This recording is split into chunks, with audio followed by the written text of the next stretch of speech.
আমাদের মধ্যে গ্রুপ এবং টিম এই দুটো শব্দ নিয়ে একটা কনফিউশন কাজ করে। কারণ টিম হচ্ছে কিছু লোকের সমষ্টি, গ্রুপও কিছু লোকের সমষ্টি, তাহলে দুটো আলাদা কেন? বেসিক্যালি এটার এক্সপ্লেনেশন যদি আমি একটা ইংরেজি বাক্যের মাধ্যমে দিই, সেটি হচ্ছে all groups are not team. কারণ সব গ্রুপই কিন্তু টিম না। গ্রুপটা কি কিছু লোকের সমষ্টি, এখানে এক একজনের এক এক রকমের মানসিকতা, চিন্তা চেতনা, ধ্যান ধারণা থাকে, যে যার মতো কাজ করতে থাকে, এটা কোনো গ্রুপের উপর ইম্প্যাক্ট পড়ে না।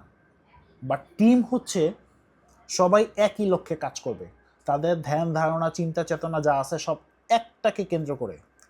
সো আপনি যখন একটা টিমকে লিড দেন, তখন কি হয়, আপনি কোম্পানি কিংবা আপনার যে উদ্দেশ্য থাকে সেই উদ্দেশ্যকে সফল করার জন্য আপনি কাজ করে যান, যেটা গ্রুপ দিয়ে সম্ভব নয়।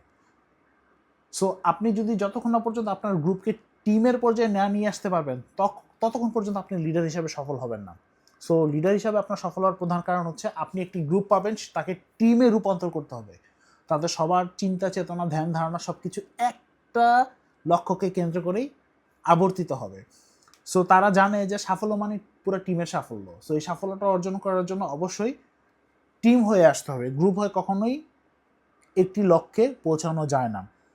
আর আমাদের আসলে সবসময় মনোভাবটা এরকম রাখতে হবে যে নেতৃত্ব থাকলেই কিন্তু টিমটা সম্পূর্ণভাবে ক্রিয়েট করা যায়। সো নেতৃত্বটা করার জন্য আপনি তখন সবসময় আপনার মাথায় রাখবেন যে আপনার লক্ষ্য স্পষ্ট থাকতে হবে, আপনার খোলামেলা যোগাযোগ থাকতে হবে, এবং আপনি একে অপরের প্রতি আস্থাটা ধরে রাখতে হবে। এটা সবচেয়ে বড় ফ্যাক্ট।